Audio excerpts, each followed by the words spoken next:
নদী রে, ও নদী তুমি বইছো কেন? তুমি কি জানো না তোমার তীরে বাস করে শত জনপদ, বুকে নিয়ে শত বেদনা। ও নদী তুমি বইছো কেন?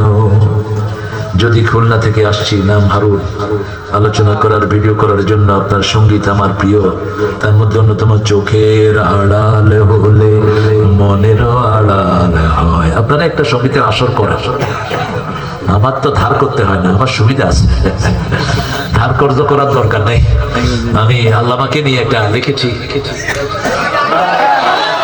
হাসলে তুমি কাঁদিয়ে ধরনি, হেরে গেছি আমরা তুমি তো হারনি। তোমার প্রয়োজন যে প্রিয় রাহবার, বুকে ক্ষত জমে জমে বেদনার পাহাড়। আমি খুব মিস করি এই মানুষটাকে, খুব মিস করি, খুব খুব খুব। উনি না হলে আমি ওয়াজের ময়দানে আসতাম না। আমাকে হাতে ধরে এইভাবে টেনে নিয়ে আসছেন এই আল্লামা। অ্যারেস্টের 2 সপ্তাহ আগে আপনাদের এই খুলনায় ওই যে প্রতিষ্ঠান করেছেন, আমাকে ফোন করছেন, তারেক তুমি কোথায়? মোবাইল করেছেন। আমি বললাম আমি যশোর এয়ারপোর্টে নেমেছি। বলছে গাড়ি ঘোরাও খুলনার দিকে। গেলাম, 7,000 ছাত্র খুলনার মাদ্রাসায়, সিদ্দিকিয়া, দারুল কোরআন সিদ্দিকিয়া। হ্যাঁ, ঘন্টা বাজিয়ে দিলেন, ছেলেরা সব মসজিদে জমলো। আমি চাচাকে সামনে বসে, আমি চাচা ডাকতাম, কত শুয়েছি ওনার পাশে, কত হৃদয়ের, কত বড় হৃদয়ের মানুষ। কোনোদিন তাহাজ্জুদ কাজা করতে দেখিনি আমি প্রিয় আল্লামাকে। আমি ওনাকে সামনে নিয়ে যাচ্ছি। অমর শিল্পী তুমি প্রিয় সাইদি, তোমাকে জানাই সালাম। সারাটা জীবন জোড়ে তোমারই প্রেমের সুরে ছড়ালে যে মহান আল্লাহর নাম, তোমাকে জানাই সালাম।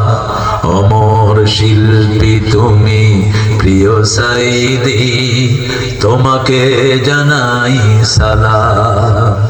টানছিলেন তিনি। বলছে তারেক এটা কখন লিখছে? এই আস্তে আস্তে লিখছি। আজকে ইতিহাস, তবে কিয়ামত পর্যন্ত এই মানুষটাকে কোন কোরআন প্রেমিক ভুলতে পারবে না। কোরআনের বসন্ত তিনি, ঠিক না? যেদিকেই গিয়েছেন আপনাদের এই এলাকা দিয়ে তিনার উত্থান। এই কয়রা, এই পাইগাছা, এই শ্যামনগর, এই এলাকায় সবচেয়ে বেশি চাষ করেছেন এই আল্লামা, ঠিক না ঠিক? এই এলাকা দিয়েই তিনি বড় হয়েছেন, বড় বেশি ভালোবাসতেন আপনাদের। গাবরাতে এসছে, এখানে মাহফিল আসছে। আল্লাহু আকবার। আল্লাহ তার কবরকে জান্নাতুল ফেরদাউস বানিয়ে দেন। আরো জোরে বলেন আমিন। আরে আমি দুজনের স্নেহ পেয়েছি। প্রশ্ন করে দয়া করে হাদিসের আলোকে সমাধান। বর্তমান সময়ে ডিভোর্সের হার অনেক বেশি, সেজন্য বিয়ে করার ক্ষেত্রে কেমন মেয়ে করা উত্তম? নেককারিনী, নেককারিনী, নেককারিনী। কি বললাম? নেককারিনী, নেককারিনী, নেককারিনী। যে মেয়ে নিচের দিকে তাকিয়ে থাকে ওই মেয়ের বিয়ে করবেন। মাকে পাঠাবেন, মেয়ে দেখে আসো। যে মেয়ে এরকম করে, not allowed, disallowed, not get out। আছে না কিছু মেয়ে? মা মুখটা উঠাও। এরা বিনয়ী হয়। এরা কি হয়? বিনয়ী হয়। তেলাওয়াত জানে কিনা জিজ্ঞেস করবেন। আর কয়জন বন্ধু আছে জিজ্ঞেস করবেন। 14টা বন্ধু থাকলে আপনারা নিবে কোথায়? কইটা তো একটা, ঠিক না ঠিক? এই জন্য দিনদার মেয়ে খুঁজে বের করবেন। দিনদারি পেলে আর কিছু দরকার নাই। সব পেয়েছো, দিনদারি নাই, তোমার দুনিয়াও শেষ। আখেরাত তুমি চলে গেছো, আরেকটা রেখে হেলো তুই কই, তাড়াতাড়ি আয়। এই জন্য এটা যেন খেয়াল থাকে। আল্লাহ যেন দিনদার মেয়ে, রাসূল বলছেন 3টা জিনিস যে পেলেও দুনিয়া আখিরাতের শ্রেষ্ঠ নিয়ামত পেল। কয়টা জিনিস? প্রথম হলো জাওজাতান সালেহাতান, দিনদার বিবি। দিনদার কি? বিবি। 2 নাম্বার কলবান খাশিয়াত, ভীত অন্তর। 3 নাম্বার লিসানান যাকিরা, সব সময় জিকির করবেন কার? সুবহানাল্লাহ, আলহামদুলিল্লাহ, আল্লাহু আকবার, লা ইলাহা। সব সময় জিকিরে জিহ্বাটা ভিজিয়ে রাখবেন। তাহলে জান্নাতে মর্যাদা বাড়িয়ে দিবেন কে? আল্লাহ তৌফিক দান করুক, বলেন আমিন। আপনারা ধরে রাখলে আমার চলতেই থাকবে। আমি উঠে যাচ্ছি ইনশাআল্লাহ। আপনাদের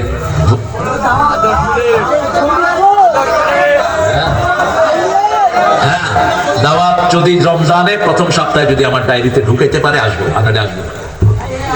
আমি প্রথম না, এখন ঢুকাই না। হ্যাঁ, আমি রাস্তা থেকে কোনো প্রোগ্রাম ঢুকাই না। রমজানের প্রথম সপ্তাহে ঢুকাবো, বাস সারা বছর বন্ধ রাখবো, আর কোনো প্রোগ্রাম ঢুকবে না। যেমন এই কয়রার প্রোগ্রাম আমার খাদম ঢুকেছে গত বছর, ওই যে ওমর কই ওমরটা গেছে। হ্যাঁ, আপনাদের গাবুরা আমার মনে থাকে। গাবুরা তো একটা সুন্দর এলাকা, গাবুরার লোক সংখ্যা আগের থেকে বেড়ে গেছে। আল্লাহ কবুল করুক, বলে না আমি। আরো বাড়বে। এই 1000 কোটি টাকা যেন কোনো শয়তান খাইতে না পারে, বলে না আমি।